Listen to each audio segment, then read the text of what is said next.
고난주간 아침 묵상 시작하겠습니다. 먼저 기도하시겠습니다. 주님, 이 한 주간 주님을 깊이 묵상하게 하시니 감사합니다. 동행하심에 감사합니다. 오늘은 성금요일로 주님의 십자가 대속의 죽음을 묵상하고자 합니다. 어쩌면 뻔하고 분명히 잘 아는 내용일지도 모르겠습니다. 그러나 이 사실이 나의 삶에 아무런 영향도 없다면 그것은 죽은 문자나 지식에 불과합니다.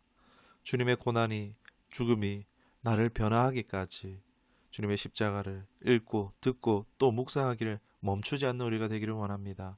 인도하여 주옵소서. 예수님의 이름으로 기도드리옵나이다. 아멘. 오늘 함께 하실 말씀은 누가복음 23장 46절 말씀입니다. 예수께서 큰 소리로 불러 이르시되 아버지 내 영혼을 아버지 손에 부탁하나이다 하고 이 말씀을 하신 후 숨지시니라. 아멘. 오늘 말씀의 제목은 예수님의 고난과 나의 관계라는 제목으로 말씀 나누도록 하겠습니다. 오늘은 성금요일 순환의 일입니다. 예수님이 습관을 따라 기도하러 오르신 감람산은 예수님과 제자들만 아는 장소라고 할 수 있습니다. 그런데 가룟 유다는 예수님을 배반하기로 작심한 것을 결국 행동으로 옮겼고 유대 지도자들이 보낸 무리를 이끌고 나타난 유다가 예수님을 넘겨줍니다. 그리하여 죄인 잡아가듯이 사내들인 공회로 끌려갑니다. 그곳에서 예수님은 불법적인 재판을 받습니다. 거짓 증인들로 신성모독죄를 몰아갑니다. 침뱉음과 뺨을 맞는 등의 말도 안 되는 모욕과 학대를 당하십니다. 이런 잔인무도한 자들로 인해서 제자들은 겁을 먹고 스승인 예수님을 버리고 도망하거나 숨어버렸습니다. 베드로는 예수님을 모른다고 3번이나 완벽한 부인을 했습니다. 이 예수님을 죽이고자 한 유대 지도자들은 이제 본디오 빌라도에게 가서 사형 선고를 받고자 예수님을 끌고 찾아갑니다. 당시 로마 제국 시대 유대인들은 자체적으로 사형을 집행할 법적 권한이 없었습니다. 이는 로마법의 일부로 사형뿐만이 아니라 모든 형벌의 집행은 로마 총독의 승인하에 이루어져야 했습니다. 빌라도는 예수님을 신문했지만 사실 아무런 답을 들을 수 없었습니다.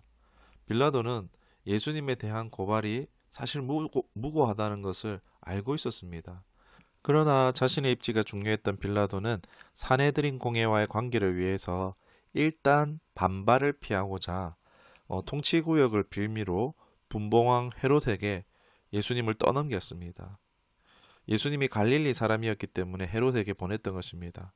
헤롯은 예수님의 기적을 행해보라며 또 화려한 옷을 입히고 조롱하며 다시 빌라도에게 보내버립니다. 결국 빌라도는 다시 예수님을 마주해 신문했습니다. 이를 이상하게 여겨서 석방하려고 했지만 그러나 밀란이 일어날까 두려워서 일단 분을 삭히고자 태형을 때립니다. 로마 군인들이 쓰는 채찍의 끝에는 쇠쪽이 붙어 있어서 매우 잔인한 형벌이라 할 수 있습니다. 예수님은 이를 39대를 맞았다고 합니다. 우리가 잘 아는 피투성이로 만듭니다. 그러나 군중들은 예수님을 죽이기 전까지 멈추지 않았고 빌라도는 결국 군중의 요구에 굴복하고 말았습니다. 물을 가져다 손을 씻으며 이 사람의 피에 대해서는 나는 무죄하니 너희가 당하라 라고 선언했습니다. 이로써 빌라도는 자신의 안위를 위해서 무죄한 예수님을 사형 언도한 것입니다. 사형을 요구하고 부추긴 것은 유대 지도자들이지만 무죄한 예수님을 죽게 한 자는 빌라도라는 것입니다. 그렇게 예수님은 밤새 신문과 모욕과 채찍과 고초를 당하신 상태에서 70kg 가까이 되는 추정되는 십자가를 지고 저주받은 자의 형벌인 십자가에 우리 시간으로 오전 9시에 못 박히시고 물과 피 흘리시고 오후 3시에 숨지시게 됩니다. 여러분, 예수님이 당하신 고통은 이루 말할 수 없겠죠. 간단하게만 나눠보면은 예수님이 당한 태형으로 인해서 계속 상처난 것이 찢어지고 계속 벌어졌을 것입니다. 살이 떨어져 나갔고 심지어 척추의 일부까지 보이게 됐을 수도 있습니다. 그렇게 채찍을 어깨부터 등과 엉덩이, 정강이까지 계속되는 끔찍한 형벌을 받으셨습니다. 많은 경우는 십자가에 달지 않아도 태형을 받다가 죽었다고도 합니다. 죽지 않아도 저혈당 쇼크로 피를 많이 흘리면 고통을 당합니다. 그런 몸으로 예수님이 십자가를 지셨는데 이가 또 얼마나 고통스럽겠습니까? 십자가에 못 박히실 때에 그 몸무게를 지탱하기 위해서 손목에 목을 박았다고 합니다. 이 손목과 손바닥을 사실 구분하지 않았다고 합니다. 손목에 못이 박히는 고통은 이 벤치 같은 공구로 이 팔굽의 뼈와 이 신경을 잡고 비틀어서 뭉개는 고통을 생각하면 된다고 합니다. 발도 이와 같은 고통을 느끼셨을 것입니다. 그리고 십자가를 수직으로 달리게 되면은 먼저 양어깨에 탈골이 일어난다고 합니다. 시편 22편에 내 모든 뼈는 어그러졌다는 말에 응한다라고 할 수 있겠습니다. 이 십자가 수직으로 매달리면은 죽는 이유가 질식으로 또 죽게 된다고 합니다.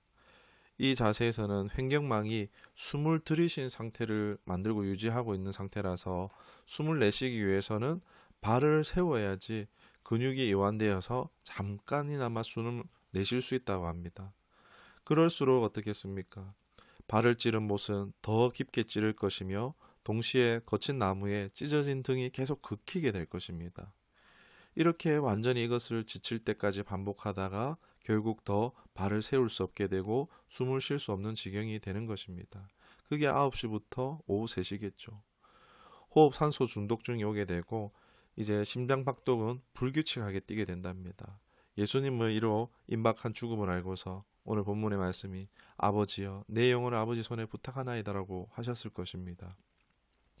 예수님 외에 두 죄인의 다리를 꺾은 이유는요.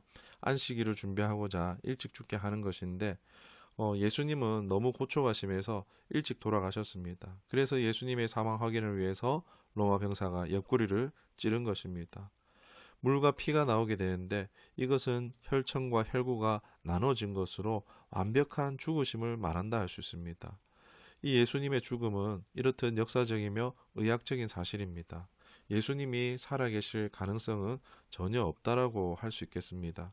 그리고 로마 병사는 사람을 죽이는 전문가입니다. 실수하지 않았습니다. 단번에 뼈에 걸리지 않고 심장까지 찌른 것입니다.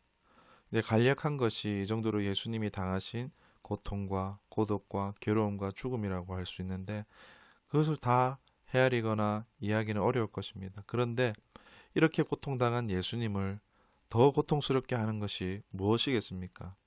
바로 예수님의 우리를 위하여서 죽으심을 부인하신 것입니다. 예수님의 죽으심은 인류를 구원하시는 너무나 중요한 과업입니다. 하나님과 예수님의 핵심 사역이었습니다.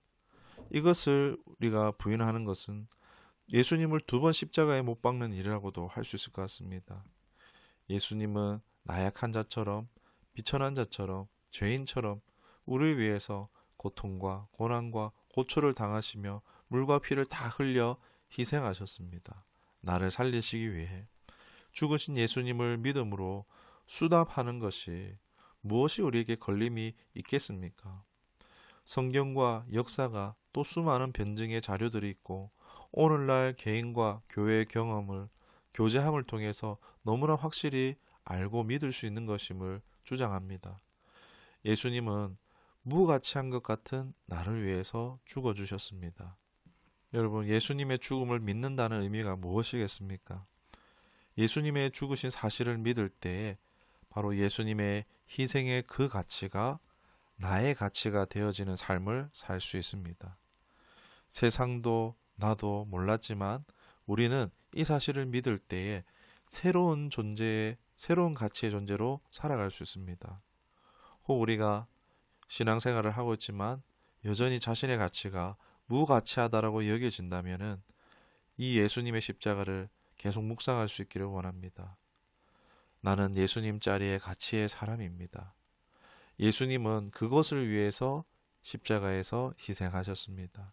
예수님 목숨값을 치러주셨습니다. 이 사실을 참으로 믿어지시고 그 믿음으로 살아가는 예수님의 희생이 헛되지 않는 복된 대속의 삶, 보석의 삶, 자유인의 삶으로 주님의 가치가 나타나는 우리 모두가 될 수 있기를 주님의 이름으로 축원합니다. 기도하겠습니다. 주님, 주님의 고난을 묵상하는 것이 너무 익숙해져 버려 있지는 않습니까? 무감각한 것은 아닌지요. 자녀나 부모 형제가 아파도 절절매면서 어찌 주님의 일에는 우리가 무심하지는 않은가요? 예수님의 고난과 죽음이 상관없는 것 같은 것이 아닌 내 삶에 일어나고 경험된 것 같은 부인할 수 없는 실제가 되는 은혜가 있기를 원합니다. 그 죽음이 날 살리는 죽음, 무가치한 나를 가치 있게 하는 죽음이었다는 것을 확실하게 믿고 이제 더 이상 무가치한 삶이 아닌 가치 있는 삶, 살리는 삶을 살아가도록 인도하여 주옵소서. 예수님의 이름으로 기도드리옵나이다. 아멘.